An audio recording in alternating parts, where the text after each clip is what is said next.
오늘 본문의 말씀은 이 부자가 자신의 재산을 쌓는 것과 또 하늘의 보물을 쌓아두는 것에 대한 차이를 비유의 말씀으로 보여주고 있습니다. 이 땅에 보물을 쌓아두는 것, 그것은 평안하고 안정된 삶을 살아가려는 인간의 기본적인 욕구와 관련이 있습니다. 그러나 오늘 본문 말씀은 이렇게 이야기합니다. 이 땅에서 살아가는 이 안정을 추구하는 욕구를 충족할 수 있는 방법은 이 물질적으로 넉넉한 소유를 갖는 데 있는 것이 아니고 이 바로 하나님 나라를 소유하는 데 있음을 말씀하고 있습니다. 그러므로 우리는 삶의 우선순위가 무엇인지를 이 오늘 본문 말씀을 통해 가르침을 받을 수 있습니다. 13절 말씀입니다.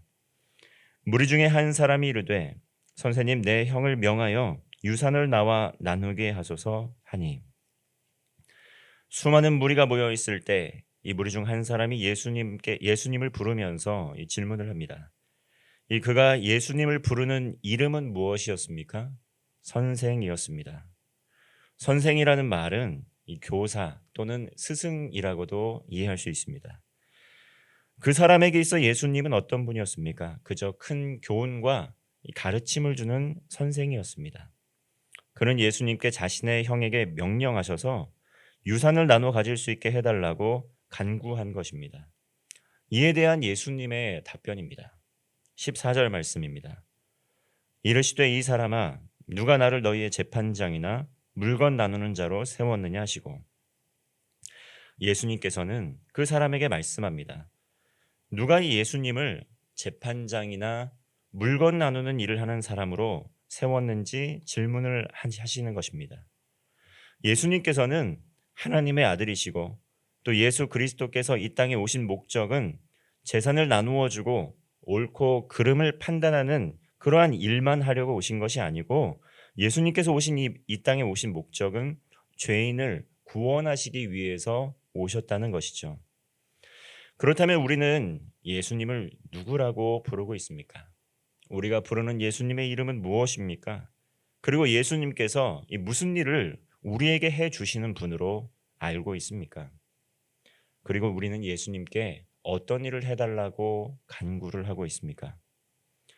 예수님께서는 앞서 누가복음 9장에서 제자들에게 질문을 하셨습니다. 이 제자들에게 너희는 나를 누구라 하느냐? 이때 베드로는 대답했습니다. 주님께서는 하나님의 그리스도이십니다. 이 마태복음 16장에서는 주는 그리스도시요 살아계신 하나님의 아들입니다라고 고백하기도 했습니다. 이 베드로에게 예수님은 하나님의 아들이시고 이 예수님은 그리스도이셨습니다. 이 그리스도 이것은 히브리어로는 메시아라고도 하고 그 원래 뜻은 기름 부음 받은 자라는 것입니다. 온 인류의 죄를 대속하여 주시고 그 이름을 믿는 모든 이들을 구원하여 주실 이 예수 그리스도, 이 구원자 예수님의 이름, 이 바로 이 칭호가 그리스도인 것입니다. 예수님의 이름을 믿는 모든 사람은 심판을 받지 않고 영원한 생명을 얻을 수 있습니다. 예수님께서는 가장 중요한 영원한 생명을 주시는 분임을 알게 하여 주시고 그 영원한 생명을 위하여 구해야 할 것임을 오늘 말씀을 통해 교훈하고 있는 것입니다. 예수님께서는 질문한 사람에게 다시 한번 말씀을 합니다. 15절 말씀입니다. 그들에게 이르시되 삼가 모든 탐심을 물리치라. 사람의 생명이 그 소유에 넉넉한 데 있지 아니하니라 하시고 사람들은 탐심으로 물질을 구했습니다. 이 물질을 구하는 근본적인 이유와 동기는 무엇입니까?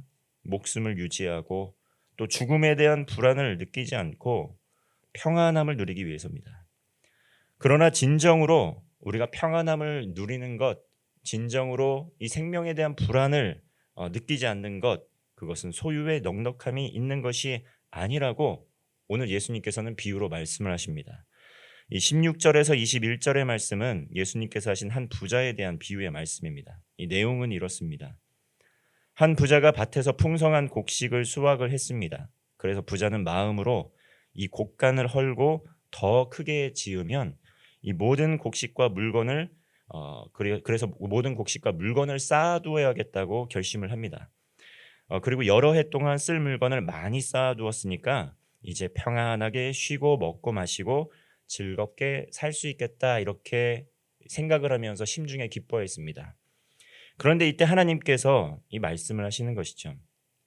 어리석은 사람아, 만약 오늘 밤에 내 영혼을 도로 찾으면 그렇다면 내가 준비한 이 모든 것이 누구의 것이 되겠느냐. 우리들의 삶 속에서도 일어나고 있는 일들입니다. 지금은 열심히 노후를 준비하고 주님 나중에 주님을 위해 헌신하겠습니다. 나중에 은퇴한 이후에 주님께 삶을 드리겠습니다. 그런데 지금은 제 삶을 위해서 또 미래의 안정을 위해서 물질을 더 많이 쌓는데 집중하고 싶습니다. 그래야 평안한 삶을 살 수 있지 않겠습니까? 이러한 것들이 사실은 우리의 고백이 아니겠습니까?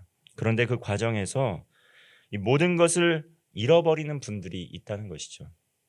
주님을 향한 뜨거운 사랑이 차갑게 식어버리는 분들도 있습니다. 하나님 나라를 위한 목표도 상실하고 젊었을 때 품었던 그 열정, 신앙의 이유도 잃어버리는 분들이 너무나 많습니다. 21절의 말씀입니다.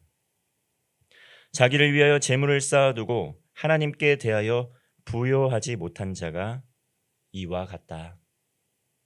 이 비유의 말씀, 이것은 물질이 악한 것이라고 말씀하는 것이 절대 아닙니다. 이 세상을 살아가는 것, 물질 필요합니다. 굉장히 중요한 것입니다. 그런데 삶의 우선순위에 대해서 말씀을 하고 있는 것이죠. 물질이 많아야 더 잘 살고 더 잘 먹고 더 평안할 수 있지 않습니까? 그런데 문제는 어느 정도까지 물질을 쌓아두어야 평안하고 어느 정도까지 쌓아두어야 행복할 수 있겠습니까? 물질의 부유함이 분명하게 평안함을 주고 행복한 삶을 살아가는 데 필요한 것은 분명한 사실입니다. 그러나 그것이 우리의 삶의 전부가 될 수 없다는 것, 이 우선순위에 대해서 분명하게 말씀을 하고 있는 것입니다. 특별히 하나님을 포기하거나 신앙을 잃어버리면서까지 물질을 추구하게 된다면 그것은 정말 어리석은 일이다라고 오늘 본문은 말씀하고 있는 것입니다. 비유에서 말씀과 같이 이 땅에서의 삶을 살아가는 동안 생사화복의 주권자는 누구입니까? 하나님께 있습니다. 당장 하나님께서 오늘 우리의 목숨을 거두어 가시면 이 땅에서 세운 우리의 계획, 이 땅에서 세운 우리의 목표, 이 땅에서 쌓아둔 우리의 물질, 이것이 무슨 소용이 있습니까? 우리의 것이 아니라는 것이죠. 하나님께서 맡겨주신 소유라는 것입니다. 그러므로 이 땅에서 일시적으로 소유하는 것을 위하여 삶을 드리는 것이 아니라 영원히 소유할 수 있는 정말 누구도 빼앗갈 수 없는 하늘의 상급과 하늘의 보물을 위하여 삶을 드릴 것을 말씀하고 있는 것입니다. 삶 속에서 세상의 부요함과 성공에 얽매여서 하나님을 섬기고 하나님을 예배하는 것을 등한시하고 있다면 오늘 본문은 우리의 삶의 우선순위를 재정비하라 이렇게 우리에게 교훈하고 있는 것입니다. 왜냐하면 그것이 진정으로 우리에게 삶의 풍요함을 주고 진정으로 영원한 생명을 주는 가치가 있기 때문입니다. 하나님 앞에 헌신하는 삶에 있어서 나중은 없습니다. 부르심의 순간 믿음으로 우리는 응답을 해야 됩니다. 예수님의 제자들 어떻습니까? 삶의 생업을 뒤로 하고 예수님의 부르심에 즉각적으로 응답하면서 예수님을 좇는 삶을 살았습니다. 불확실한 세상을 사는 가운데 불안하고 두려운 마음이 드는 것은 정말 사실입니다. 그러나 이런 불안한 마음과 두려움조차도 하나님께서 헤아리고 계신다. 오늘 말씀을 하고 있는 것입니다. 그래서 말씀을 하십니다. 22절 말씀입니다. 또 제자들에게 이르시되 그러므로 내가 너희에게 이르노니 너희 목숨을 위하여 무엇을 먹을까 무엇을 위하여 무엇을 입을까 염려하지 말라. 이 모든 염려, 걱정, 근심의 원인을 주님께서는 아신다는 것이죠. 우리 주님께서 그 마음을 헤아리고 계신다는 것입니다. 하나님을 섬기다가 내 것을 챙기지 못해서 죽을 것 같은 두려움, 하나님을 예배하고 하나님을 우선시하다가 하나님 나라의 가치를 최우선순위로 두다가 말씀에 순종하는 삶을 살다가 자칫 경쟁에서 도태되는 것이 아닐까라는 두려움, 이것 하나님께서 이 염려 아신다는 것이죠. 그러나 주님께서는 그러한 염려를 거두라고 말씀하면서 약속을 하십니다. 우리 함께 31절의 말씀, 함께 31절 말씀 합독하겠습니다. 다만 너희는 그의 나라를 구하라. 그리하면 이런 것들을 너희에게 더하시리라. 아멘.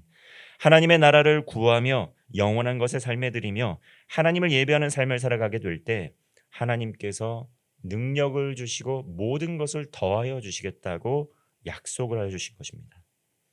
하나님께서 지혜를 주시겠다고 약속을 하신 것입니다. 하나님께서 먹을 것, 입을 것, 마실 것 책임져 주시겠다고 약속을 하신 것입니다. 이것은 하나님께서 우리에게 약속하신 약속의 말씀이라는 것이죠.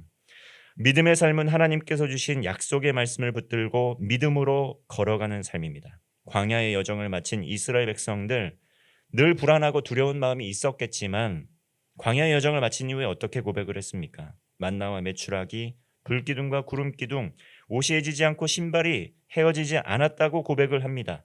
우리의 삶의 여정도 그렇다는 것이죠. 하나님의 부르심에는 후회하심이 없지 않습니까? 34절은 말씀합니다. 보물이 있는 곳에 마음도 있을 것이다. 우리는 천국의 시민 아니겠습니까? 우리의 보물은 하늘에 있지 않습니까? 하나님의 도성, 천국, 그 가나안 땅을 향해 우리는 나아가고 있는 성도 아니겠습니까? 이 땅을 살아가는 동안 하나님 나라가 우리의 삶에 이 땅에 이루어지기를 소망하는 가운데 간절한 마음으로, 간절한 믿음으로, 또 하나님께서 주시는 복음의 능력으로 하나님 나라의 소망으로 사는 복된 성도가 되시기를 주님의 이름으로 축원합니다. 기도하겠습니다. 주님, 예수님께서는 우리의 구원자가 되시고 우리의 주인이 되심을 다시 한번 고백을 합니다. 구원받은 모든 성도들 천국의 소망과 기쁨이 예비되어 있음을 기억합니다. 이 땅을 살아가는 동안 하나님 나라의 소망을 품고 살게 하여 주옵소서. 세상에서 경험하고 느끼는 두려움과 염려, 걱정들도 있지만 모든 것 주님 손에 맡겨드립니다. 하나님을 예배하고 하나님 나라의 복음을 증거하는 가운데 하나님 나라를 향하여 나아가는 믿음의 삶 살게 하여 주옵소서. 오늘도 우리의 가정과 교회와 일터와 생업의 현장과 직장, 나라와 민족을 주님 손에 맡겨드립니다. 하나님 나라가 삶에 임하여 주셔서 하나님을 예배하는 가운데 하나님의 말씀에 순종하는 가운데 믿음으로 살며 승리하는 하루 되게 하여 주옵소서. 예수님의 이름으로 기도하옵나이다. 아멘.